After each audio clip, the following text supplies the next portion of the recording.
एका गावात महात्मा आले. संत प्रारब्ध बदलू शकतात बरं, देवाला नाही प्रारब्ध बदलता येत. देवाला जर प्रारब्ध बदलता आला असतं तर तो बिना चपलाचा काऊन फिरला. तुम्ही आता जिला वाटे लावले माझ्या लक्ष्मी मातेला, जी कमळावर उभी आहे, तिला जर प्रारब्ध बदलता आला असतं तर ती 6 महिने 26 दिवस दगड उशाला घेऊन, नाही राक्षसनीच्या तोंडाचा वास घेत का बसली. 6 महिने 26 दिवस आणि बाकीचे महिने 14 महिने 27 दिवसातले फक्त 6 महिने 26 काढे. तर हे बाकीच्या दिवसात दगड उशाला आणि गवत पाठीला घेऊन विशाल भाऊ लक्ष्मी झोपली. लक्ष्मी योग घडला सीतादेवी कर्मे श्रीराम वनवासा गेला. का नाही का का का देवाला नाही त्याचं प्रारब्ध बदलता येत, नाही चप्पल घालता आली. अहो ज्यांच्यावर संताची लक्ष्मीची कृपा झाली, ज्या घरी लक्ष्मीची थोडीशी कृपा झाली, त्या घरच्या बाईला जशा साड्या तशा चपला. वाक्य कळालं का तुम्हाला. ज्या घरी लक्ष्मीची थोडी कृपा झाली त्या घरी त्या बाईला जशा रंगाची साडी तशा चपला. हॉलमध्ये घालायची चप्पल वेगळी, किचनमध्ये घालायची चप्पल वेगळी. महाराज घरी आल्यावर हाणायची चप्पल आहे का नाही काय माहिती. आणि महाराजांनी चुकीनं वागल्यावर त्या थुत्तर फुटूस तर हाणते, आणि ते बी काय खोटं थोडं. विठाला विठाला विठाला. मला सांगा, थोडीशी लक्ष्मीची कृपा झाली तर आपल्याकडे इतका बदल होतो, इतका बदल, इतका बदल, इतका बदल. आणि तिलाही चप्पल नाही, तिला गादी नाही. तिच्या मालकाचं नाव घेणाऱ्या बाळूला एवढे मोठा पलंग बसायला टाकलाय. कोणाच्या मालकाचं नाव घेतो आपण. लक्ष्मीच्या मालकाचं. बुवा लक्ष्मीच्या मालकाचं नाव घेतो ना आपण, मनोज भाऊ. तर आपल्याला एवढा मोठा माईक, सगळं पद्धतशीर यथासांग, आणि त्या मालकालाही चप्पल नाही. प्रारब्ध देवाला त्याचं बदलता येत नाही. एका बाईला गावात एक साधू आले. 5-10 साधू येत होते पूर्वीच्या काळात. ज्यानं 6 धुतले त्याचं नाव साधू. जे सगळं साध्य करते त्याला मग तुम्ही म्हणतात साधू. तुम्ही आम्हालाही म्हणतात, हे तुमच्या मनाचा मोठेपणा आहे. वाणी श्रीमंत आहे तुमची, आम्ही नाही त्या यादीत येत. साधू त्याला म्हणायचं. काम, क्रोध, मद, मत्सर, लोभ, अहंकार यानं धुवून टाकलाय ते साधू. अशी साधू गावामध्ये मारुतीरायाच्या मंदिरात आली. प्रारब्ध बदलत असतात, संतांचे उपकार असतात. गावात आले. संध्याकाळची वेळ आहे. रात्रीच्या वेळेला काही मुख्य साधूंनी सांगितलं, अरे फार दूरचा प्रवास झाला रे, रस्त्यात गाव नाही, या गावात यायला किती वेळ झालाय. रात्रीची 11:30 वाजलेत, 11, 11:30 वाजलेत. आता सगळी लोक झोपलेली असतील, आपल्याला काय भेटल. देवात आणि संतातला फरक सांगतोय. पण काही महाराजासोबत अशी काही माणसं येतं की त्यांच्यामुळं महाराज मोठा होतो. महाराजांना कमीपणा आणायचं नाही बरं. आणि असे काही माणसं येतं की महाराज त्याच्यामुळे भ्रष्ट होतो. अशा 14 व्याख्या आता. अशा काही महाराष्ट्रात मावल्या आता, नालायक नवऱ्याला सुद्धा मोठं करतात. मायबापाचं नाव सांभाळण्यासाठी वाटेला आलेलं कोणाचं खुरपण असेल, कोणाचा कापूस वेचणं असेल, कोणाची सोयाबीन कापणे असेल, कोणाची तूर कापणे असेल, वाटेल ते काम करील. पण आपल्या मालकाचं आणि आईवडिलाचं नाव मोठं करण्यासाठी ती त्याला मोठं करते. अशा मावल्या 14 पैकी 2-3 व्याख्या 2 सांगितल्या तुम्हाला. कारण संगती संग दोष, संगतीमुळे माणसं मोठी होऊ शकत असतात. तेवढ्या मोठ्या सात्विक महाराजांच्या सानिध्यात त्यांची शिष्य सुद्धा चांगली होती. नाही तर बरेच शिष्य असे असते, गाडीत बसणार पण गाडी पंक्चर झाल्यावर ते झोपणार. ड्रायव्हर गाडी खोलायला आहे, महाराज मोबाईलची बॅटरी लावायला आहे. ड्रायव्हर थकला, महाराजांनी धोतर खोचलं, पुन्हा टायर खोललं, आणि हे नंतर उठले. म्हणजे कसं काय हो, गाडी थांबल्यावानी झालती. हो अशीच थांबली होती, मधात सासरवाडी होती आमची. हा असं नाही, मी तुम्हाला नाही म्हणालो बापू, असं तसं. या बा लेकी बोले सुने लागे, असं काही बी अंगावर नाही करता घेतलं पाहिजे. मी असं सरळ सरळ सांगाल, मग रेडीमेड कपड्याचं दुकान आहे, मी कोणाला कशाला कपडे शिवू, आहे का नाही? असं होतं. अशीच शिष्य चांगलं उपरणं असलं की बाबा गोड वाटायला राव. महाराज इकू नको म्हणजे बरं आहे कुठं. असे त्या महाराजांचे शिष्य चांगले होते ना मनोज भाऊ, चांगले होते. ते म्हणले गुरुवर्य प्रसाद आणतो आम्ही. त्या गुरुवर्यांनी सांगितलं, अरे वेडे आहेत का, लोक मारतील तुम्हाला, आपण संन्यासी माणसं आहेत, भगव्या कपड्यातले, आपण ब्रह्मचारी आहेत, आपल्याला काही नियम आहेत, मर्यादा आहेत आपल्याला. रात्री अपरात्री कोणाच्या चौकटीला हात कसा लावताय ना आपल्याला. पण ते म्हणले तुमच्या मर्यादेला तडा जाऊ देणार नाहीत असं वागतो. अधिकारी होते ते, काय सामान्य ब्रह्मचारी होते काय, साधू होते ते, मारुतीरायाच्या सानिध्यातले. आणि ते त्याच्यातले 2 शिष्य गेले आणि एक शिष्य चतुर होता, त्यानं आवाज दिला, भिक्षाम देहि मा. बाय म्हणलं, मा काय याला पोटात बरम्या नांदायला काय म्हणतील, काय मिळत नाही, काय काळ पडा गो याला, रातच्या 11:30ला भाकर मागायले. अशा बाय म्हणले. अख्ख्या गावाला चक्कर मारली भाऊ, अख्ख्या गावाला. दुसरा म्हणला, अरे गुरुजी म्हणले होते भिक्षा भेटत नाही. शांत बस म्हणला, भिक्षा दिलीतच गुरुजीला तोंड दाखवीन, अन्यथा मी माझ्या मार्गाने निघून जाईन, एकदा माझ्यासोबत चल. आणि मग गेले तर आवाज दिला, जो कोणी 1 भाकर देईल त्याला 1 पोरग होईल, 1 भाकर देईल त्याला 1 पोरगी होईल. नुसतं पोरगच कसं म्हणायचं, आणि साऱ्याला पोरं झाल्या आपल्या पोरायला लक्ष्मी कुठून आणायच्या. गुरुवर्य रामदेव बाबाच्या संस्थेत पाठवायचे का पेस्ट इकायला, ब्रश शिकायला, आहे का नाही? आपल्या महाराज मंडळीतला दर्जेदार उद्योगातलं रत्न कोण असेल तर रामदेव बाबा. काय उद्योगातलं रत्न रामदेव बाबा. तुम्ही जरा टाकी जाणं, आपण बी काहीतरी 2-4 मशीद पाळायच्या, एखादी गायच पाळायची. काय उद्योग रामदेव बाबाचे. वाती पण लक्ष्मी आल, वाती पण रामदेव बाबाचे. आदर्श घेतला पाहिजे तशा माणसाचा. अहो संन्यासी माणूस किती उद्योग. आपण एक लक्ष्मी केली, आपल्याकडे पण एक उद्योग असावा. उद्योगं वर्धन्ते लक्ष्मी, आहे का नाही? कोणाला लक्ष्मी माळ घालीत नसते. आदर्श घेतला पाहिजे त्याचा. हो म्हणून पोरी सुद्धा हो अशा अपेक्षा करी जा. जो कोणी 1 भाकर देईल त्याला 1 कन्या होईल, ज्याला जो कोणी 1 भाकर देईल त्याला 1 मुलगा होईल. आता ते हिंदी भाषेत होता. 1 रोटी देगा उसे 1 बच्चा होगा, 1 रोटी देगा उसे 1 बच्चा होगा. विशाल भाऊ त्यानं आरोळी ठोकली. एका बाईच्या घरात 5 भाकरी होत्या. त्या बाईचा नियम होता, मालक आल्याशिवाय ती जेवत नव्हती. ते का तुमची आमची बायको थोडीच होती. श्रावणात एका ठिकाणी तेरवीचं कीर्तन केलं आणि त्याच्याची तेरवी ती असंच गांजा फुके होतं. पण पोराचा काळ सुधारला आणि बापाची तेरी ठुली. ते असंच गांजा फुकेन. ते फुकून दिल्यावर त्याच्या अंगातून देशीचा वास येत होता. आणि त्याच्या तेरवीला मग कीर्तन. तर म्हणलं आपण गडे आता घरीच जेवा. सोमवार होता, घरी सोडू. तर आमच्या घरचे म्हणले, बाई तुम्ही आलात का? म्हणलं हो. तू सोमवार सोडा? हो. आणि मी येऊस तर काऊन नाही थांबली? भाज्या गार झाल्या असत्या. नाही, तुमची लय खसखस पिकली. इतकी येडपट बायको नाही मी. तितकी येडी असती तर मी पण गुरुवर्य रामदेव बाबाच्या संस्थेत गेलो असतो ना. पण नाही, तुम्हाला राग येईल तुमच्या बायकायला म्हणून मी माझ्या बायकोवर घेतलंय. पण गळ्यात शपथ तुमच्या बायकायचं सांगायलो हे मात्र ध्यानात ठेवा. विठाला विठाला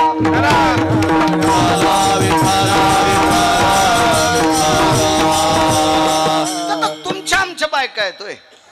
एका निष्ठावंत वारकऱ्याची पत्नी होती. 5 भाकरी.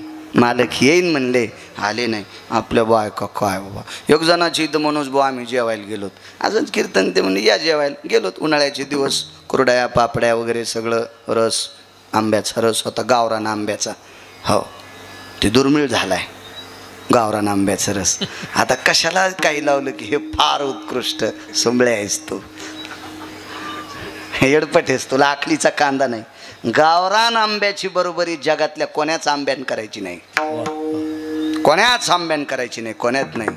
आणि लोणकड्याचं माझ्या या महाराष्ट्रातल्या माऊलीने हातानं रई लावून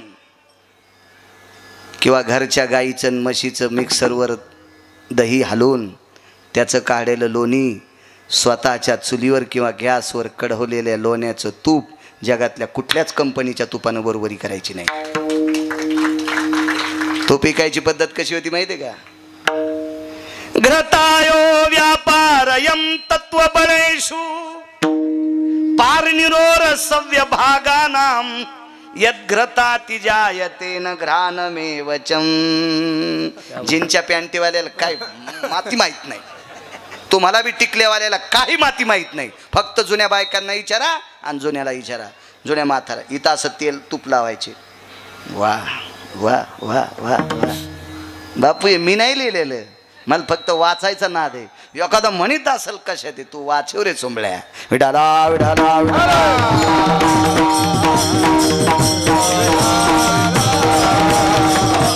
दर्जेदार दर्जेदार काय सांगत होतो. हा, जेवायला गेलो होतो आम्ही. घरच्या गावरान आंब्याचा रस होता.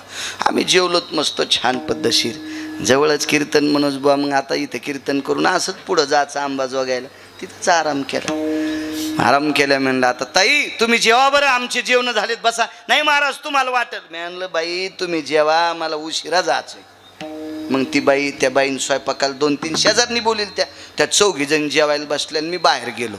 असा दारातून जाता जाता पाहिलं स्वयंपाक घराकडं, तर 4 जेवायला बसल्या. आणि जिच्या इथं आम्ही जेवलोत का तिच्या ताटात भजेत नव्हते.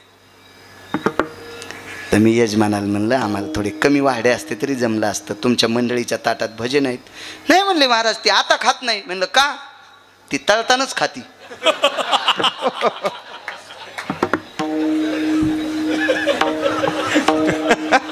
ती गार झाल्यावर खात नाही म्हणले, ती तळतानाच खाती. वा वा वा वा म्हणलं कायच वा.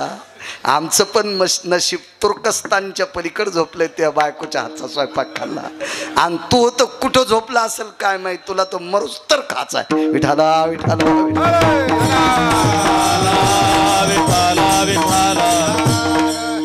सात्विक बाई खिडकीचं दार काढलं, पाहलं. महाराज थांबा, महाराज थांबा. पदर सावरला, कपाळावर सुंदर अशी कुंकवाची चिरी होती. चिरी होती, चिरी होती. आज कसे कपाळ शोभिवंत दिसायले त्यांचे बघा ना. महालक्ष्मीच्या निमित्तानं का होत नाही, टिकल्यावर का पण एक बोट कुंकाचं लावलंय. असंच तुम्हाला वाटू द्या, गिरगावच्या बाळ्याची शपथ आहे. टिकली लावा, मी नाही म्हणणार तुम्हाला कुंकू लावा, टिकली लावा. पण रोज टिकली लावल्याच्या नंतर लाकडाच्या बगव्यामध्ये ठेवलेल्या कुंकवाचं बोट टिकलीवर लाई जा. देवतरुयाम यतुलसियत सर्वा पवित्रो भयजाया यत सर्वातिथिं कुंकुमार्जितं नैवं गांजाकसं लिखितं वेदाति मंत्रशक्ति भयव्याप्ति हो सर्वो ललाटं प्रपटले अर्जिवतं कुंकुमा सर्वस्थिता विलेपन सर्व सौभाग्यप्रदायिनी. हे कशासाठी? हे काय हे डोकी गोळ्या संपलेल्या लोकांनी दिले काय? किती सुंदर कपाळ दिसते आज, किती सुंदर, किती सुंदर. त्या टिकली का लाविनत पण कुंकवामध्ये बोट बुडवायचं. समर्पितं देवतरुहा म्हणजे तुळशी, एक बोट तिकडं करायचं आणि दुसरं बोट बुडवून, किंवा आपल्या घरामध्ये आपल्या सासूबाई आपल्या आजीबाई सुवासिन जर गेल्या असतील तर त्यांचं नाव घेऊन बगव्यात बोट घालून आपल्या कपाळाला लावायचं. कारण मालकाच्या अगोदर जाणारी स्त्री चंद्र सूर्य येतोपर्यंत ती सौभाग्यवती असते. चंद्र सूर्य आहे तोपर्यंत. त्याचे खूप शास्त्रात दंडक आहे. सुंदरशी कपाळावर कुंकवाची चिरी होती. आवाज दिला, महाराज. भाकरीचं टोपलं घेतलं,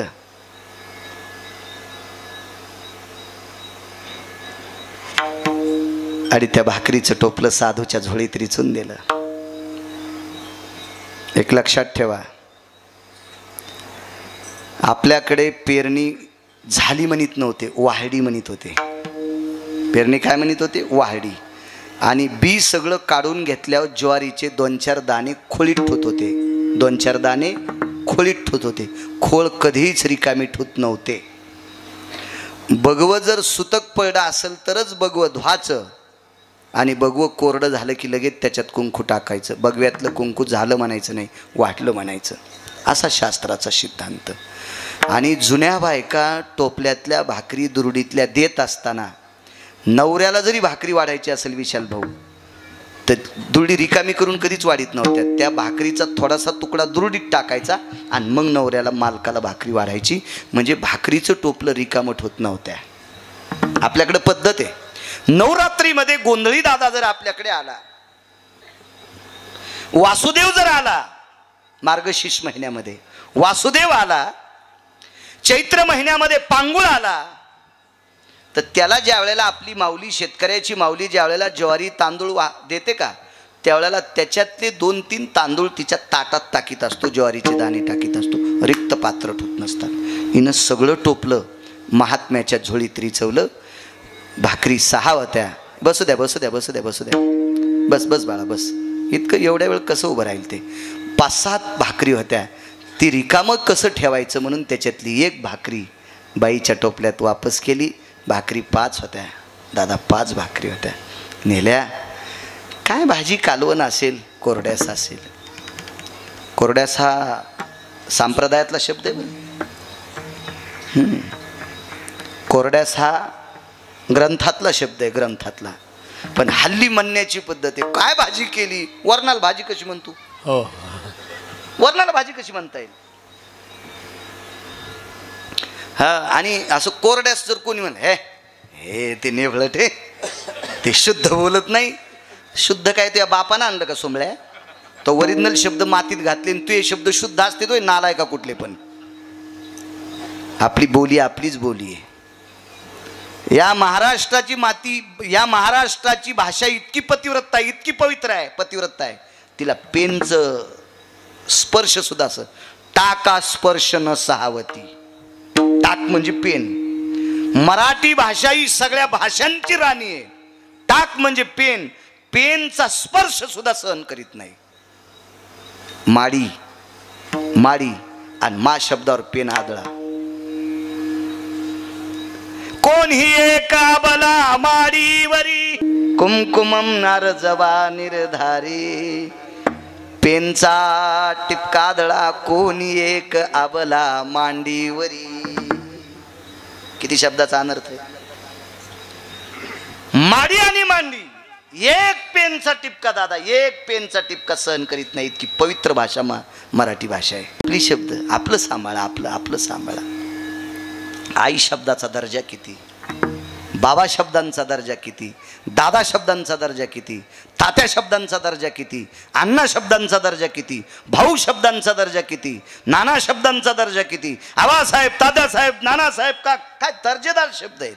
इतके मोठे दर्जेदार शब्द सांभाळायचे. काय असेल ते कालवण, कोरड्यास चटणी भुरकी काय असेल ते देऊन टाकलं.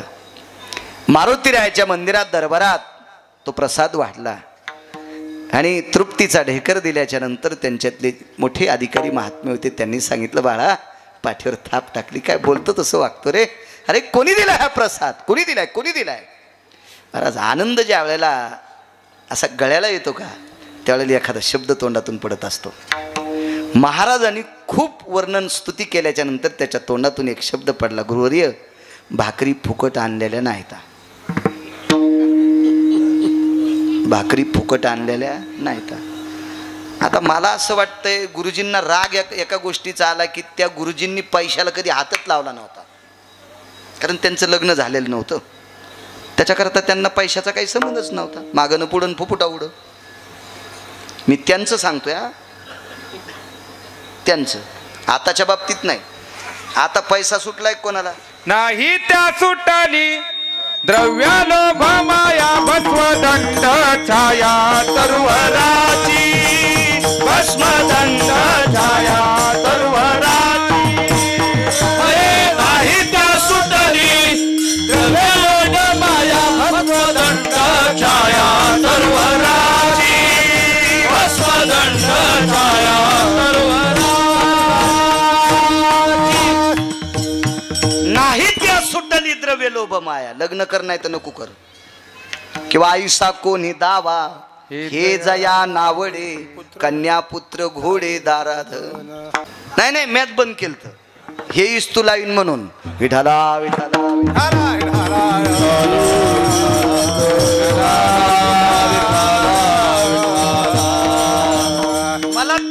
जळायचं होतं. हो, कारण हे तुमचे मोबाईल आहेत ना, हे चांगले तितके मोकार बी तितकेच येत. याच्यात तुम्ही अख्खं जग पहा, चांगलं सापडेल आणि आगाव बी तितकेच हो. हे मोबाईल लय चुगलेत. कोणतं बटन दाबल्यावर काही येतं, कोणतं दाबल्यावर काही बाहेर जातं. भाडा भाडा भाडा भाडा भाडा भाडा. अवकाळी पाऊस पडल्यावर कसे नदीला पूर येते, तसा याच्यात पण पूर येतो. आपला पतिव्रता मोबाईल आहे, याच्यात काही येत नाही आणि याच्यातलं जात नाही. घ्याल पैसे नाहीत असं नाही बरं, सोन्याचं घेईन या.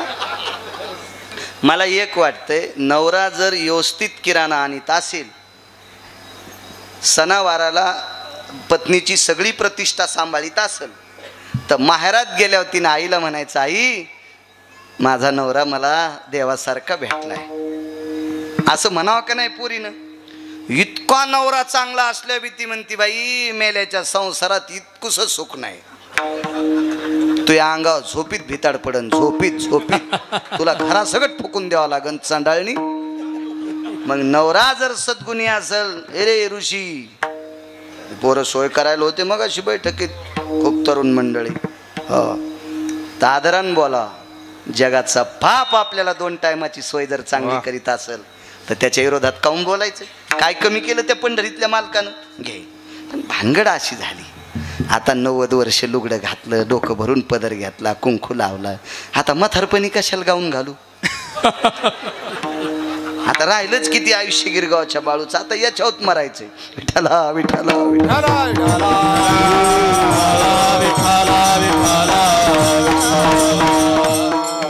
फुकट भाकरी नाही आणलं, पैसे नव्हते. गुरुवारे म्हणले, काय दिलंस. एखाद्या घरी चोरी करून विकत आणलं की नाही. एका भाकरीला एक मुलगा कडेल दिवशी तोंडात आणली. गुरुवारी चुकलं नाही काय, त्या बापाच्या घरचं जात होतं म्हणे. एक भाकर देईल तिला 25 पोरं होईल म्हणायला पाहिजे होतेस. हा काय, तो बँकेतला अकाउंट जोड लागलं का. त्याच्या कशाचे अकाउंट आले त्याला. ते बायता पाणी फिरता साधू, जिथं मुक्काम करतील ती त्यांचं गाव. निघाले पुढं, करतल भिक्षा मागणारी लोक होती ती. ठीक आहे म्हणले. कालांतरानं त्या गावात देवर्षी नारद आले. प्रारब्ध बदलायची ताकद संता, त्याच्यावर बोलतोय. देवर्षी नारद आले, लेकर खेळत होते. नारदाने विचारलं, आई साहेब कोणाची आहेत. माहेत नारदा, माझे आहेत. तर नारदानं कौतुकानं पंढरपुरातल्या मालकाला एके दिवशी सांगितलं होतं, देवा मी त्या गावातून येत असताना ती बाई माझी फार आदर आतिथ्य पाद्यपूजा करते, माझ्या जेवायला प्रसाद देते. त्या बाईच्या दारात तिचा पाळणा हलावा. तर भगवान पांडुरंगानं सांगितलं, तिच्या नशिबात 7 जन्म नाही. मग नारद शांतच होते. तर नारदानं सहज विचारलं, बाई कोणाचे आहेत. मायेचे आहेत. नारदा जेवा. नाही म्हणले, जेवा नाही, पंढरपुरातल्याची पाहतो म्हणजे सोय. आता उभेत नाही राहिले नारद, पंढरपुरापासून पळतच. भगवान हादरले, देवा खाली या. भगवान म्हणले, नारदा सांगा. भगवान खाली उतरले, नारदाला प्रणाम केला. देव मोठ्याला प्रणाम करत होते. हो, नारद भगवंताच्या अंतकरणातले लोक आहेत. हो, एकदा एखाद्याला खोटं वाटन. एके दिवशी उद्धव वैकुंठात गेले. तर उद्धवाला कधी पण वैकुंठ उघडं होतं, पण भगवान ज्या वेळेला पूजेला बसायचे का त्यावेळेला उद्धवाला प्रवेश नव्हता. आईसाहेब थांबायच्या किंवा गरुड थांबायचे. नारद आले त्यांना प्रवेश नाही, उद्धव आले त्यांना प्रवेश नाही. कोणी महाराज येऊ ती देवपूजा करेपर्यंत प्रवेश नाही. मग एके दिवशी नारदाने, उद्धवाने, अजून काही लोकांनी एक अशी मीटिंग भरवली. देवपूजा करत असताना आईसाहेबाला न जुमानता मधात प्रवेश केला. तर नारदाच्या मूर्तीवर अभिषेक चालू होता. अभिषेक चालू होता नारदाच्या मूर्तीवर. उद्धवाच्या मूर्तीला चंदन लावित होते. त्यावेळेला नारदाला आणि उद्धवाच्या लक्षात आलं, एवढ्या वेळात आपल्याला प्रवेश नाही, याचं एकमेव कारण आहे भगवंत आपली पूजा करतोय. देवाला संत आवडतात संत. प्रणाम केला, या नारदा. काय झालं नारदा, का रागावले. काय म्हणे देवा, अहो 10-15 वर्षापूर्वी मी तुम्हाला सांगितलं होतं त्या बाईली एखादं लेकरू द्या, तुम्ही म्हणले 7 जन्म नाही, तिच्या इथं 5 खेळते. तर भगवान म्हणले, नारदा त्या बाईचं प्रारब्ध बदलायची ताकद माझ्यात नाही. त्या बाईला विचारा ना, तुला 5 लेकरं कोणाच्या कृपेने? तिने सांगितलं एक साधू आले. मग नारदा, तुम्ही जर कृपा केली असती तर चंद्र सूर्य येतोपर्यंत तिचा वंशवेल कशी खुरडी असती. ही तुमच्यातली ताकद, प्रारब्ध बदलायची ताकद संतात आहे. मग संतांचे जर उपकार झाले ना तर माणूस इतका उंच जाऊ शकतो. एक मुद्दा तुमच्या पुढे मांडतोय. विठाला विठाला विठाला, एकच मुद्दा आहे. वाल्या नावाचा व्यक्ती, मला असं वाटतंय माझ्या माईंनो, मावल्यांनो, सात्विक, सदाचारी, पुण्यशील या भारत देशातली संपत्ती म्हणजे या देशाची स्त्री आहे. राज्यराणी व संपत्ती या देशाची स्त्री आहे. या देशातल्या सर्व सात्विकांना 9 महिने पोटात ठेवून प्रसवणाऱ्या तुम्ही आहात. रत्न आहात तुम्ही, रत्न या देशातलं, रत्नांना जन्म देणाऱ्या महारत्न आहात. तुम्हाला सांगतो माझ्या माईंनो, वाल्याला त्याची बायको सुद्धा वाल्मिक म्हणत नव्हती. मला काही पुराणात हा उल्लेख आढळलेला नाही, पण मी मोठ्यांचं मानतोय. आमच्याकडे वयोवृद्ध, तपोवृद्ध, निष्ठावंत वारकरी साहेबराव महाराज सोनोटीकर, एकदम साध्या विचाराची व्यक्ती, पण प्रचंड भगवान पांडुरंगावर विश्वास, प्रचंड. त्यांनी म्हणावं, ए बायांनो, साधी भाषा होती, अगं वाल्या इतका नालायक होता की त्याची बायको सुद्धा वाल्मिकराव म्हणत नव्हती. म्हणजे कामच चुकीचं होतं ना.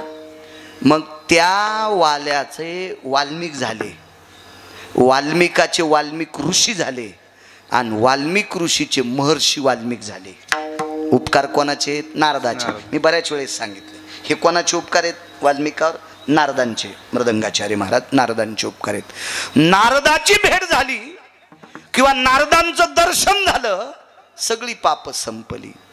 आलिंगन संताची या दिव्य झाली माझे काया, मस्तक हे पायावरी त्यांच्या ठेविता, मस्तक हे पायावरी त्यांच्या ठेविता. हे आलिंगने संताची दिव्य झाली माझी काया, मस्तक हे पायावरी त्यांच्या ठेविता, मस्तक हे पायावरी त्यांच्या ठेविता. आलिंगणे संताची या, साधूला आलिंगन दिले, एवढी आपली ताकद नाही. मस्तक हे पाया, त्यांच्या पायावर आपलं डोकं ठेवा, इतकं पवित्र नाही. पण संत जर रस्त्यानं जात असतील आणि वारं सुटलं, त्यांच्या पायाची धूळ जर अंगावर आली तर वासनेचे बीज. पण वाल्या किती नशीबवान, नारदाचे पाय सापडल्याबरोबर पायावर डोकं ठेवलं दादा, आणि नारदाने उचलल्याबरोबर वाल्याला आलिंगन दिलं. सगळी कायाच दिव्य झाली, शरीर दिव्य झालं, दिव्य शरीर झालं, दिव्य. महर्षी वाल्मिक, नुसते महर्षी नाही, या जगातले आद्य कवी कोण आहेत? कवी वाल्मिका सारिखा मान्य ऐसा. काय सांगू आता संतांचे उपकारा, काय सांगू, किती उपकार आहेत संतांचे. कवी वाल्मिका सारिखा मान्य ऐसा. आद्य कवी आहेत वाल्मिक ऋषी, फार मोठे कवी, प्रचंड विद्वान. काय कवी, कवित्व. रामायण ग्रंथ लिहिला, रामायण ग्रंथ लिहिला. आणि काय प्रभूचं चरित्र, काय मर्यादा पुरुषोत्तम प्रभू रामचंद्राचं चरित्र, किती चरित्र, किती चरित्र, किती चरित्र. वाह वाह वाह वाह वाह. हा ग्रंथ किती गोड आहे, का याच्यातला भाव किती श्रेष्ठ आहे, हे तपासण्यासाठी विश्वातल्या 1 नंबरच्या संन्याशाकडे दिले विशाल भाऊ. त्या संन्याशाचं नाव आहे मारुतीराय. आपल्याकडे सुद्धा एखादं पुस्तक जर छापलं ना तर त्याच्यावर आशीर्वाद म्हणून असते मोठ्या लोकांचे, मोठ्या लोकांचे. आता उदाहरणार्थ मी जर पुस्तक एखादं पारमार्थिक क्षेत्रातलं छापलं तर मी एखाद्या वेळेस आदरणीय गुरुवर्य तात्यांना म्हणावं, बंडा तात्यांना, तात्या बघा बरं हे बरं आहे का. गुरुवर्य घुले बाबांना म्हणावा, गुरुवर्य उल्हास बाबांना म्हणावा, अशी काही संस्थेतली एक आधारीव रत्न आहेत की ज्यांच्यामुळं आपण परमार्थ करतो. मला वाटते गुरुवर्य महाराष्ट्रातल्या 3 शास्त्रीपैकी सुरुवातीला आलेले बरं का. आता आपण नशिबवान आहेत, आता शास्त्रींची संख्या कमी नाही. आपण इतके नशिबवान आहेत, आता शास्त्रींची आपल्याला अडचण नाही. पण सुरुवातीला महाराष्ट्रात 3 शास्त्री आले, जगन्नाथ अण्णा पवार, तुकाराम महाराज महामुनी आणि आपला मराठवाडा इतका पुण्यवान आहे. आपल्या मराठवाड्यात एक शास्त्री आहेत, प्रल्हाद शास्त्री दैठणकर. तर जगन्नाथ अण्णा पवार काव्यतीर्थ यांनी सांगावं, संसार करत असताना लहान्या माणसाकडे बघून करायचा, लहान्या माणसाकडे बघून करायचा, आणि परमार्थ करत असताना मोठ्याकडे बघून करायचा. आता एखाद्या माणसानं जर 3 लाखाचा सोफा आणला, तर तो सोफा जर विशाल भाऊ आपल्याला आणता येत नसेल, मग कसं आपण अंगावर रॉकेल घ्यायचं का कोरड्याची तोडी टाकायची नाही. आपण ते सोफा बघून जगायचंच नाही.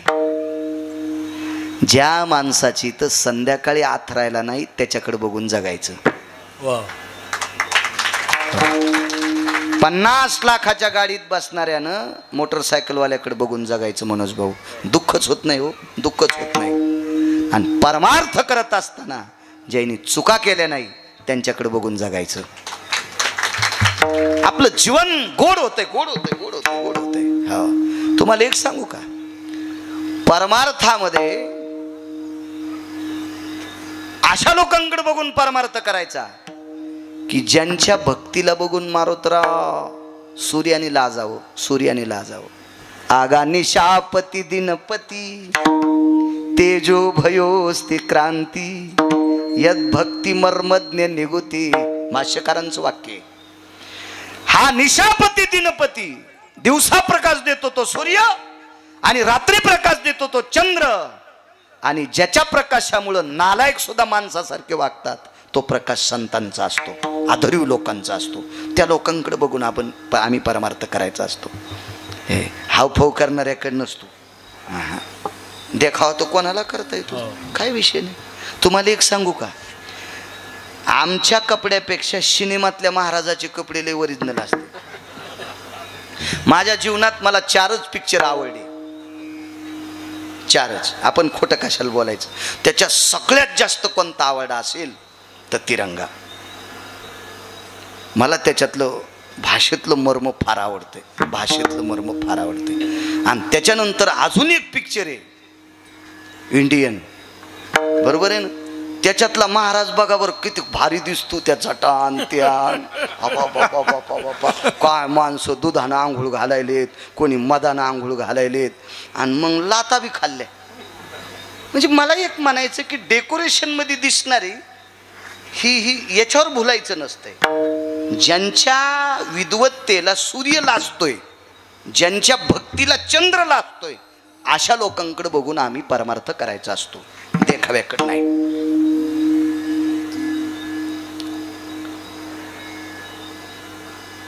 मोठ्यांकडे तपासायला दिला. महर्षींना माहित होतं, महर्षी वाल्मिकांना, आपण केलेल्या ग्रंथाला जर मान्यता मारुतीरायाची आली तर चंद्र सूर्य येतोपर्यंत आपल्या ग्रंथाला कोणी नाव ठेवायची ताकद कोणाची हिंमत नाही. आणि मारुतीरायाकडे तो ग्रंथ देऊन टाकला, प्रणाम केला मारुतीराय. हा महाराज, नारदांचे वाल्मिकावर उपकार किती आहेत हे सांगण्यासाठी माझ्याकडे वाणी नाही, पण नारदापेक्षा किती पटीचे उपकार मारुतीरायाचे वाल्मिकावर आहेत हे सांगण्यासाठी ब्रह्मदेवाकडे बी शब्द नाही. नारदाचे उपकार वाल्मिकावर, वाल्याचे वाल्मिक ऋषी केले, महर्षी केले, हे मान्य करील. वाटपाड्या वाल्या हा साधू केले, हे मान्य करील. पण साधुत्वाला सिद्ध तत्वात वाणीत आणण्याची ताकद मला असं वाटते नारदांकडे सुद्धा अपुरी असावी, नारदांकडे सुद्धा अपुरी असावी. कारण 3.5 मिनिटाकरता नारदाचा पाय घसरलेला होता, 3.5 मिनिटाकरता नारदाचा पाय घसरलेला होता. एका सेकंदा इतका ज्याचा पाय घसरला नाही त्याचं नाव आहे मारुतीराय. आणि अशा संन्याशाकडे भाऊ ग्रंथ तपासायला दिला. मारुतीरायांनी रामायण वाचलं. आम्ही एका मोठ्या साधूचा पुरावा पाहिला होता. मी मोठ्या लोकांची वाक्य ग्राह्य धरतो, मोठ्या लोकांची वाक्य ग्राह्य धरतो. एखाद्या वेळेस माझ्या मुलानं जरी कुठं कीर्तन ऐकलं असेल, तो 6वीला आहे, त्यानं एखादं वाक्य सांगितलं तर मी ते खोटं मानणार नाही, पण वाचिल्याशिवाय खरं मानणार नाही. मी परमार्थातलं गाढव आहे. एखाद्या वेळेस काटेवाड घोड्याच्या सुद्धा चुकीच्या जाग्यावर जर गोमाशी बसली तर घोड्याला हाणताच येत नाही. त्यानं किती शेपूट आणू द्या माणिक भाऊ, किती आणू द्या, ती गोमाशी उठतच नाही. पण गाढव जिथं गोमाशी बसन तिथलं कातड घासीत, पण गोमाशी मारतच. तसं मी गाढव का असं पण परमार्थातलं विठाला विठाला विठाला.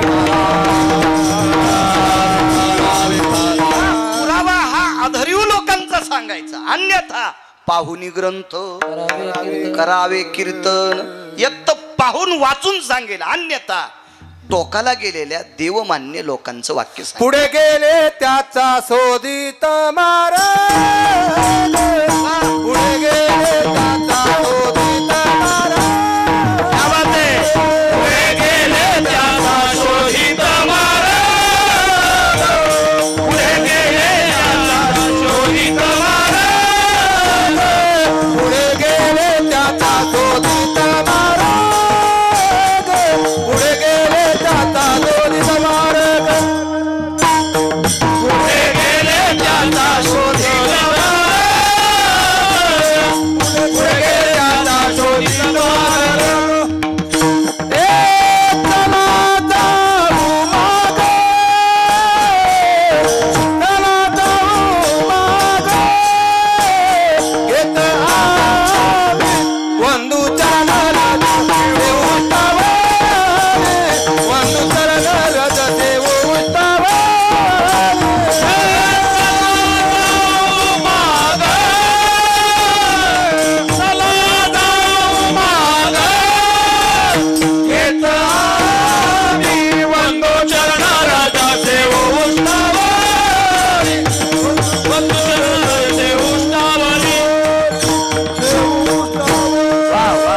महाराज गोड पुरावा. ते बऱ्याच वेळेस असा एखादा पुरावा माझ्या कीर्तनात देत असतात. आगाव महाराज, त्याच्यामुळे मी त्यांना मामा म्हणलं मगाशी.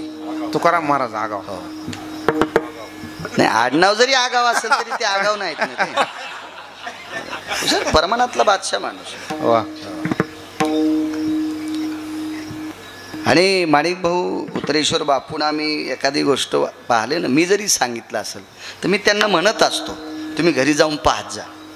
गिरगावचा बाळू सांगतोय म्हणून तुम्ही भागवतात सांगू नका, किंवा मी सांगतो म्हणून ते बी चांगले भागवतकार आहेत, चांगले कीर्त. कालांतरानं त्याचेच भागवत ऐकायला मला बस जायचं आता. छान भागवत सांगते ते, पण तुम्ही माझं ऐकून सरळ सांगायचं नाही, आधी घरी जाऊन पाहायचं. हो, घरी जाऊन पाहायचं. मी पण मोठ्यांचे फार असे चांगली चांगली मुद्दे ऐकत असतो. एखाद्या महात्म्यांची कोणी सांगितलं बैठकीत वगैरे ऐकायचं आणि त्याच्यावर आपण डोकं लावायचं. चला, मारुतीरायाकडे ग्रंथ दिला. ते एखादं पुस्तक मगाशी मी जसं सांगितलं तसं, तात्या आमच्या पुस्तकाला तुमचे आशीर्वाद असावे, बाबा आमच्या पुस्तकाला तुमचे आशीर्वाद असावे, गुरुवर्य आमच्या पुस्तकाला तुमचे आशीर्वाद असावे.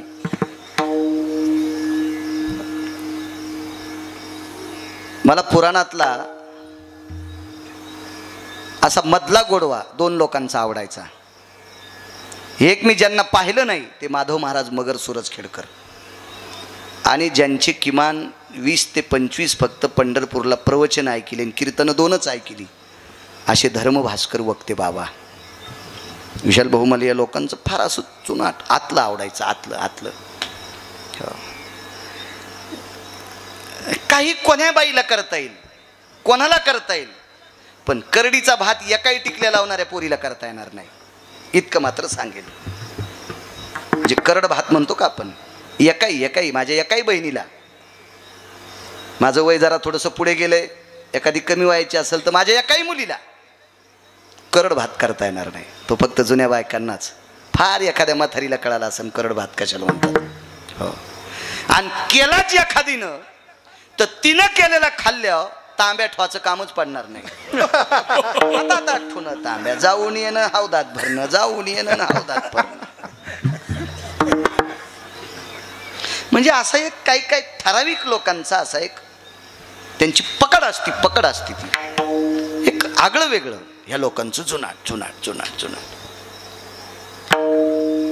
मी एका व्यक्तीच्या मुखारविंदातून 40 मिनिटं रावण ऐकला. 40 मिनिटं रावण 40 मिनिटं. मी सांगत असेल, रावणानं सीताई साहेबाकडं वक्रदृष्टीनं पाहिलं, रावणाने भावाला लात मारली, रावणाला असं कळत नव्हतं, पण हुशार व्यक्तीच्या मुखारविंदातून ऐकलं.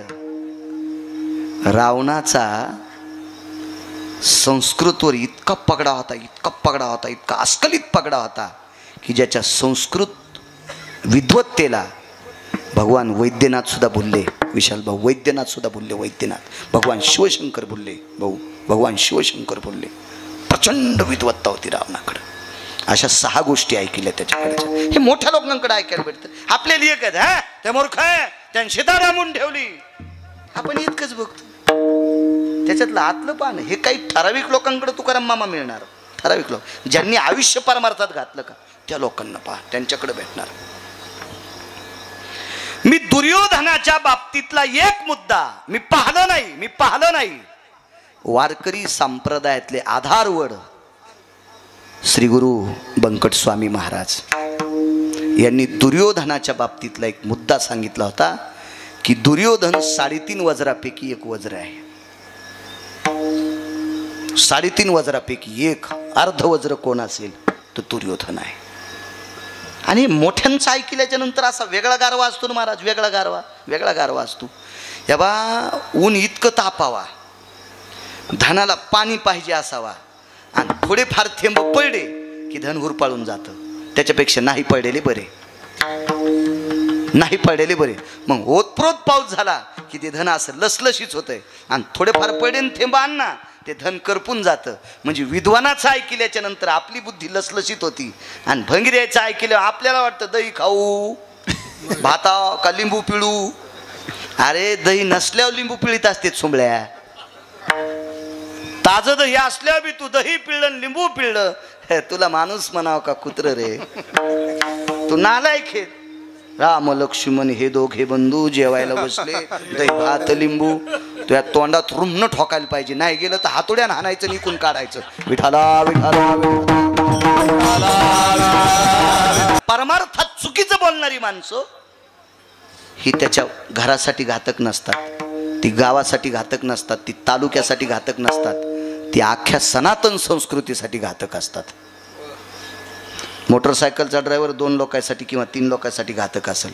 जीपचा ड्रायव्हर भाऊ 10 लोकांसाठी घातक असेल किंवा 12-13 लोकांसाठी घातक असेल. एसटीचा ड्रायव्हर 55 ते 60 लोकांसाठी घातक असेल. रेल्वेचा ड्रायव्हर 1000 लोकांसाठी घातक असेल. वक्ता अब्जावधी लोकांसाठी घातक असतो. कारण आमच्यावर विश्वास असतो, लोकांचा विश्वास असतो. मगाशी बायकांना महालक्ष्मीच्या बाबतीत सांगितलं, अनुराधा नक्षत्र तुमच्या परिसरातल्या भूदेवाला ग्राम जोशीला विचारायचं, अनुराधा नक्षत्राचा पर्वकाळ कधी आहे. त्या पर्वकाळावर लक्ष्म्याचा डब्बा उघडून लक्ष्म्या एका ताटात राशी ठेवायची, आणि त्या राशीत लक्ष्मी ठेवून तिला हळीत कुंकू लावणे म्हणजे तिला आमंत्रित करणे ही पद्धत आहे. दिवा लावून असं विचारून लक्ष्म्या आमंत्रित करायच्या. आणि वाटे लावायची पद्धत आपल्याकडे मगाशीच मला एक जण म्हणला, आता उतरायच्या कधी. आम्ही ज्यांच्याकडे बसलो त्यांना सांगितलं पर्वकाळ आधीच होता उतरायचं, काय ताण नाही, तुम्ही उतरल्या त्याबद्दल काय दुःख नाही, पर्वकाळावर उतरायच्या कधी. तर आपलं कसं असतंय, आमक्याची बाई पाहून जाईन तो उतरायच्या. वैकुंठात लक्ष्मी झोपली तरी फलाण्याची बायको पाहायलाच आली नाही, आणि तरी तू ही लक्ष्मी उभीच. तिला हाडाच्या डॉक्टरकडे न्यावं लागन मनके नीट करायला त्या लक्ष्मीला. याच्यावर नसतंय. शास्त्र म्हणेल ते सांडावे, ते राज्य ही तृण मानावे. आपल्या संप्रदायाचा नियम आहे महादेव भाऊ. कोणाचं नसतं ऐकायचं, पुराणाचं ऐकायचं असते. चला ग्रंथ तपासायला द्याला इथपर्यंत आलो ना. मारुती रे काय सांगू आता, संताची उपकारा एवढ्यावर समाधान माना. बा तुम्ही म्हणताल पाळी लय मोठी एक जणांनी घेतली, त्यानं लय मोठी घेतली पण फटे पाळले. त्यानं लय घेतली पण बेटी नाही काढ्या. मग पाळी 2च पाटे होईल, पण मी शेल्याहून माती काढली. इतकं मात्र कौतुक करा ना, हाय का नाही. शेल्याहून माती पाडी असं कधी कधी आऊ सांगणाऱ्याचं भाई का नाही. एक जण म्हणला बाबा आमचा काय गडी आहे बाबा, दूध वायाच जाऊ देत नव्हता. हा, म्हशीचं दूध काढताना बकिटातलं दूध सडायला लाईत नव्हता. हो. म्हणजे इतका गडी मालकाच्या हिताचा होता, दूध लाईत नव्हता म्हशीच्या असतानाला, तोंडातलं पाणी लाईत होता. पण म्हशीला 2-2 दिवस पाणी पाजित नव्हता. काय करायचा देव मोकाऱ्या गडी तसा. मला माफ करा, तुम्ही म्हणताल एकाच याच्यावर कसं काय, मला तितकंच येते असं बी समजा. आमच्या हौदात तितकंच पाणी असेल समजा. नाही रिकामा होऊ देणार हौद. हा हा, ज्या दिवशी हौद रिकामा होईल त्या दिवशी पंढरपुरातल्या मालकानं भरपूर जमीन दिली, तीच खुरपीत राहायचं. विठाला विठाला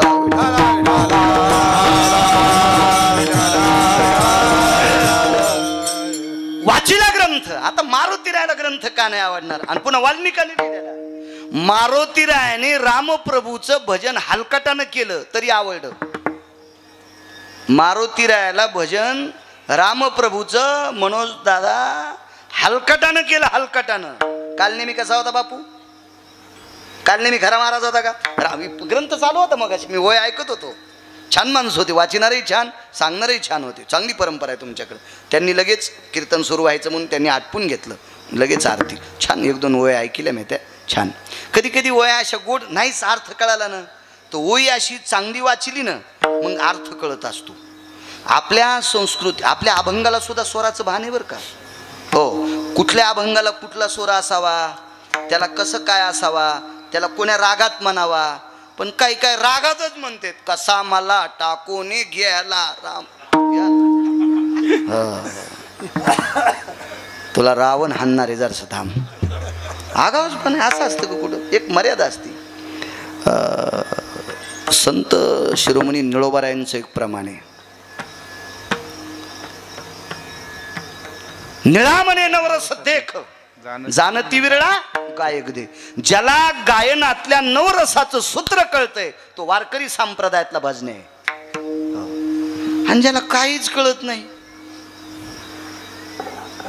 त्याला आईच्या बाबतीत जर बोलायचं असेल तर वेगळं सांगावं, बापाच्या बाबतीत जर वेगळं असेल तर ते सांगावं, माय बापाच्या बाबतीत बोलायचं असेल तर सकळ तीर्थाचे धुरे जे का जाण माता पितरे, अशा काही गोष्टी सांगाय. पुराण त्याच्यासाठी आहे ना, लिहिलेलं आहे ना. आयुष्य कमी पडेल सोंबल्या इतकं पुराण आहे.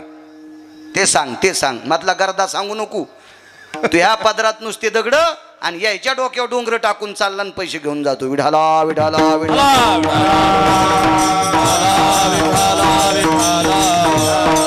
चुके चुके. तुम्हाला एक सांगू का, तुम्हाला वाटतंय का लोकायला भुलीलं म्हणजे आपलं कल्याणे पाप लागतंय, पाप. तुम्हाला चुकीचं सांगणं आज मजा वाटते, आज मजा वाटती. पण ज्या वेळेला दक्षिणेचा मालक असा काठीला तेल लावून येतो का निबर ढक काठीला असा तेल लावून येतो का, त्या दिवशी ती काठी चमकल्या असं कळतं, अरे बाप रे आपण लय येडेवानी बोललोत कीर्तनात. हा, माणिक भाऊ कीर्तनात, बताने भाऊ सुम्या लय दाड येते. कीर्तनात सटाक्या हाणल्या की यम सटाक्या हानीत असतो, पण मंडपाला झालर किती आहे तितक्याच. वरचीला झालर म्हणायचं, याला काय म्हणायचं खालच्याला पडदा. पडदा आहे का नाही. मग ती खाली आला की पडदा, झालर गेली मातीत. मर्यादा असली पाहिजे.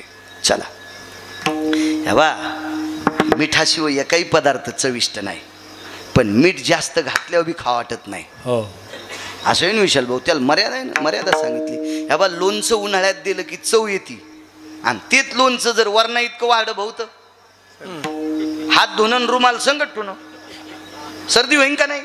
मर्यादा असते, मर्यादा असते, मर्यादा असते. चला मग नालायकानं रामप्रभूचं चिंतन उलट सुलट केलं तरी मारुती रायाला आवडलं. मारुती रायानं 14 वेळेला प्रणाम केलता. काल नेहमीला 14 नुसती स्तुती. शिरसा स्थिर हृदयो यज्जायते नाम हृदया भयानाम शिरसाति जायम. माझ्या नाथबाबांनी केलेलं रामायणात पाहू नका ते.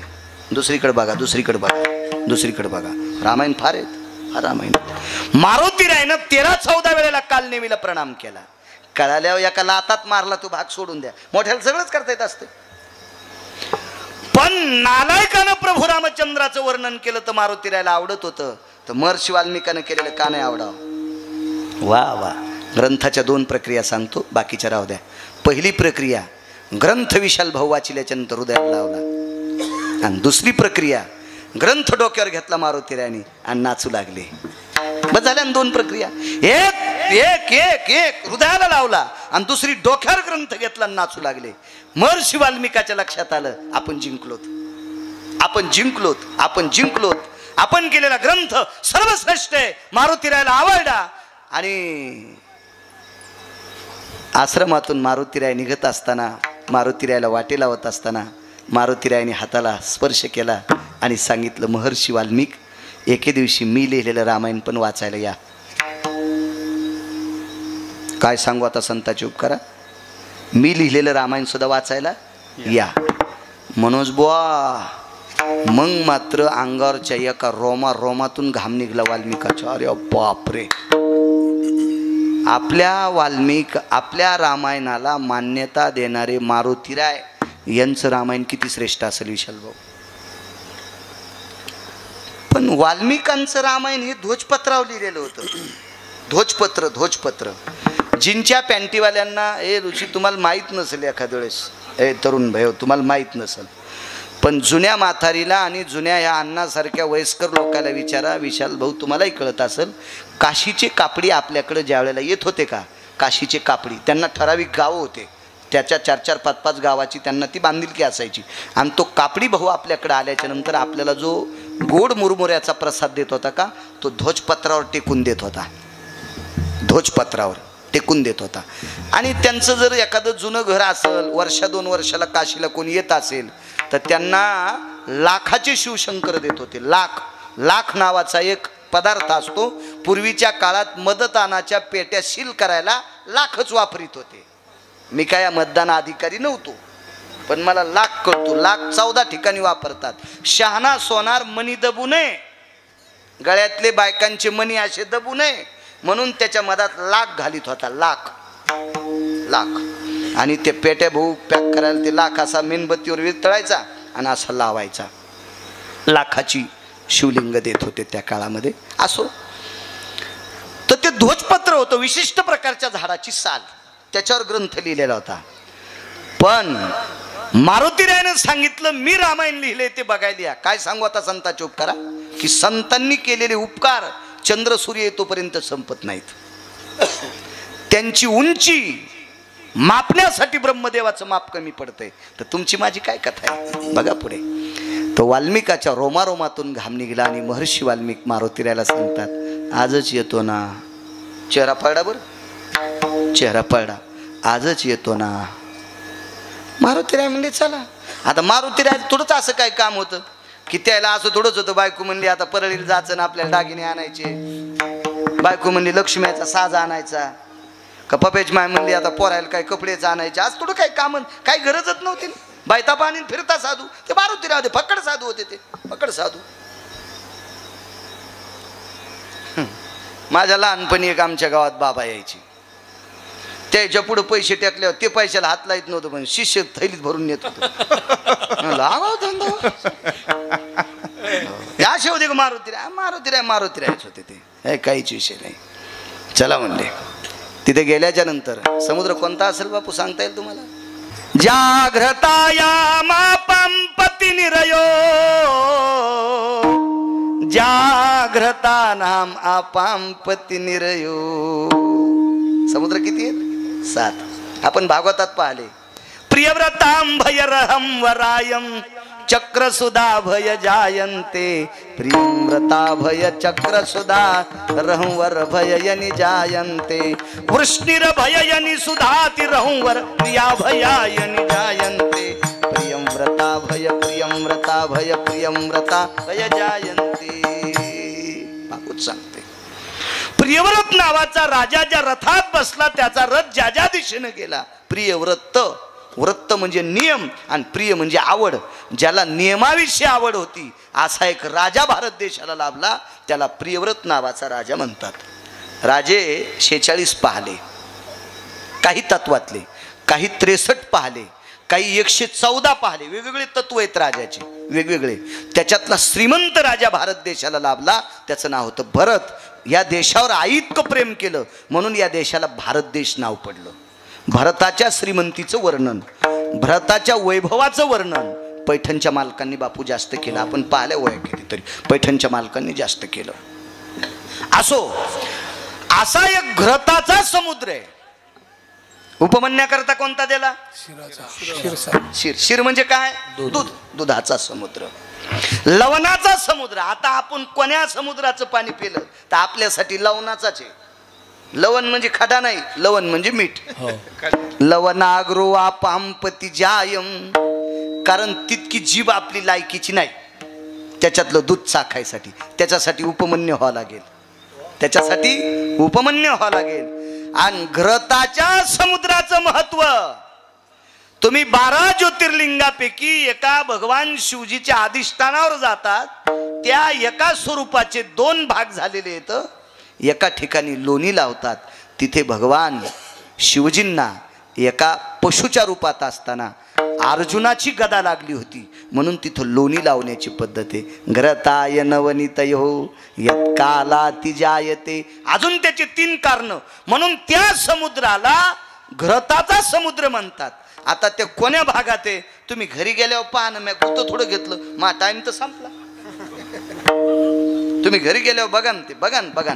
तुम्ही म्हणताल मग तुला येत नाही, असं समजा. मी तुम्हाला का कामाला लावतो, तुम्ही जितके हुशार होताल का तितके आमचे लोक नीट रस्त्याने चालतील.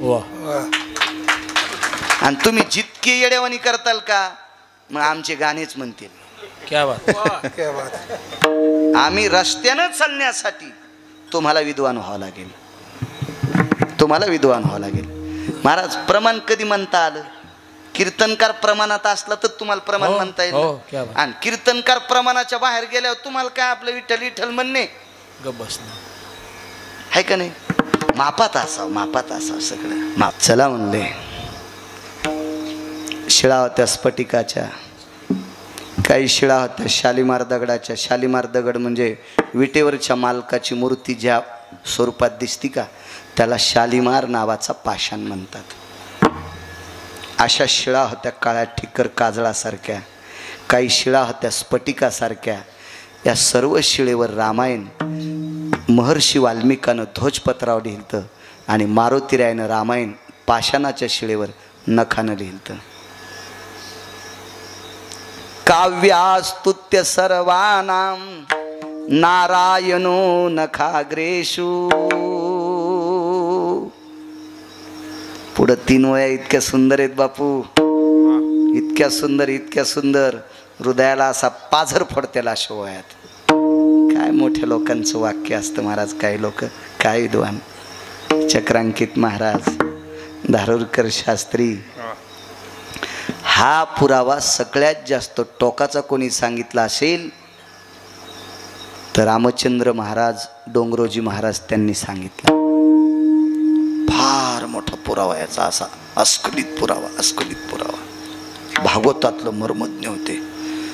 गुरुवर्य रामचंद्र महाराज भागवत सांगत असताना उन्हाळ्याच्या दिवसात जर गरमी होत असेल तर समोर ठेवलेला वाटीतला रंगनाथ त्यांना वारं घालीत होता. वाटीतला गोपाल कृष्ण त्यांना वारं घालायचा. एवढे इतकी विद्वत्तान, एवढं वागणं, परमार्थातलं पोषक रत्न. आणि त्या पाषाणाच्या शिळा मारुतीरायनं असा शेपटीनं असं वारं घातल्याबरोबर त्याच्यावर बसलेली धूळ, त्याच्यावर चढलेल्या वेली, त्याच्यावर पडलेली पानं, ही सगळी विशाल भाऊ बाजूला सरकली. आणि ब्रह्मदेवाला डोळे 8 होते. 8 डोळे होते, 8. आपल्याला 2 आहेत म्हणून चष्मा लागला. त्याला 8 होते ना, इतके कसे कामाला येते ना. चष्मा लावला आपण. एक जण मला म्हणला, वाळू महाराज हे कानाच्या छिद्रातून आवाज येतो, मग हे कशाला दिले भाकरी, हे असे फालके कशाला दिले, फालके कशाला दिले? तर मी म्हणलं चष्मा लागल्यावर अडकवायला दिले. नाही, चष्मा लागल्यावर हे जर नसतं तर खोट्या ठोकल्या असत्या का? आणि खोट्या ठोकल्या आवाज कशाचा आला असता? देवानं जे जे दिले ते फायद्याच दिले हो. हे हो. आणि तुम्ही बघा ना, देवाने असे कान दिलेत.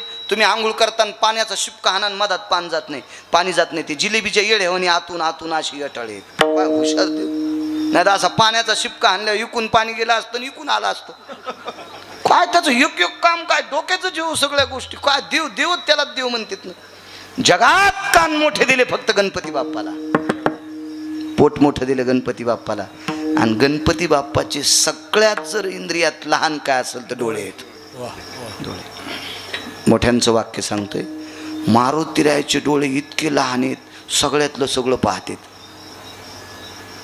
मारुतीराय आपल्या याचे गणपती बाप्पाचे गणपती बाप्पाचे इतके कान, ते मारुतीरायचं आठवायलेत ना, चरित्र त्यांचं चालू होतं ना. गणपती बाप्पाचे कान भाऊ इतके मोठे आहेत, इतके मोठे आहेत, भंगिऱ्याचं पण ऐकून मधात ठुतेत आणि ह्या पोटात साठवितेत आणि मग खरं काय ते ठुतेत आणि खोटं फेकून देतात. म्हणून तो महाभारत लिहिण्यासाठी गणपती बाप्पात निवडले होते. श्रीमूळ वेद व्यास भगवान 1.25 लक्ष भारत केले निर्माण. तया प्रति प्रश्न केला जन्मे जयान. समूळ सांगा मजला पूर्वज कथन. जय देव जय श्री पांडवा धर्म भीम अर्जुन नकुल सहदेवा. गणपती बाप्पाला महाभारत लिहिण्याचा 18,000 श्लोकाचा संपूर्ण 1.25 लक्ष श्लोकाचा, हे भागवताचे श्लोक झाले. 1.25 लक्ष श्लोक लिहिण्याचा मान, कारण त्यांची दृष्टीच इतकी गोड होती, कानच इतके व्यापक होते. हा, जो नाही आवडला तो श्लोक बाजूला फेकला. कुठ शब्द ते ह्याचे सुद्धा महाभारताचे सुद्धा कुठ श्लोक होते, काढून टाकले ते. चला मग 8 डोळ्याने वाचिलं रामायण. पण ब्रह्मदेवाच्या लक्षात आलं, आपण लिहिलेलं रामायण मारुतीरायनं छातीला लावलं, डोक्यावर घेतलं, काय काय केलं. पण हे रामायण ज्या वेळेला लोक वाचतील त्यावेळेला आपल्या रामायणाला कवडीची किंमत राहणार नाही. हे कोणाच्या लक्षात आलं माहिती आहे का? महर्षी वाल्मिकाच्या. महाराज महर्षी वाल्मिक हे संसारिक होते. अगोदर होतेच ना संसारिक, नंतरचं काय असू द्या, पण काय होते अगोदर? संसारिक होते. तरी पण मारुतीराय त्यांच्या आश्रमावर आल्यावर तुम्हाला काय देऊ असं वाल्मिक ऋषींच्या तोंडातून वाक्य पडलेलं नाही. मारुतीराय निष्ठावंत संन्यासी, निष्ठावंत ब्रह्मचारी, ज्यांच्या आईला सुद्धा कळालं नाही पोरग आहे का पोरगी, लक्षणावरून ओळखीलं पोरग आहे.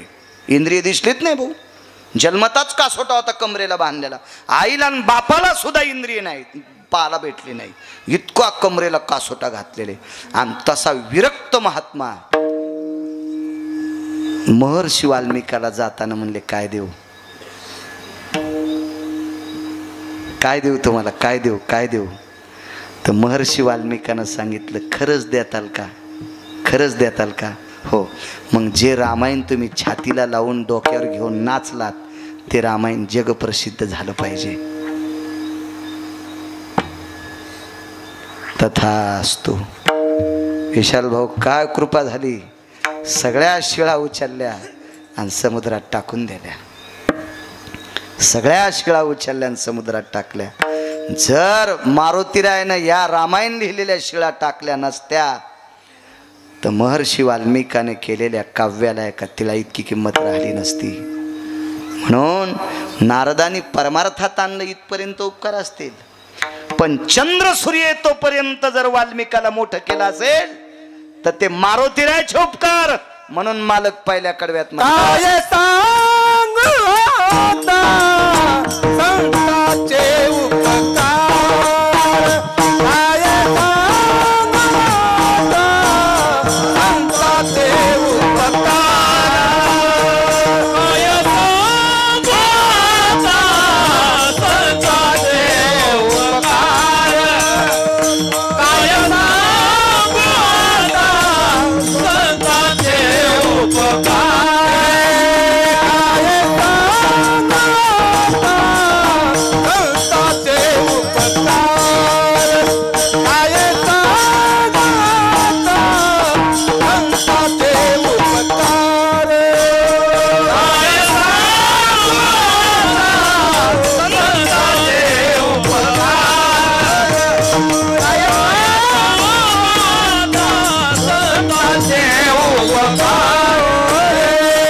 साधून एका साधूवर उपकार केले तर चंद्र सूर्य येतोपर्यंत रामायण श्रेष्ठ ठरलं.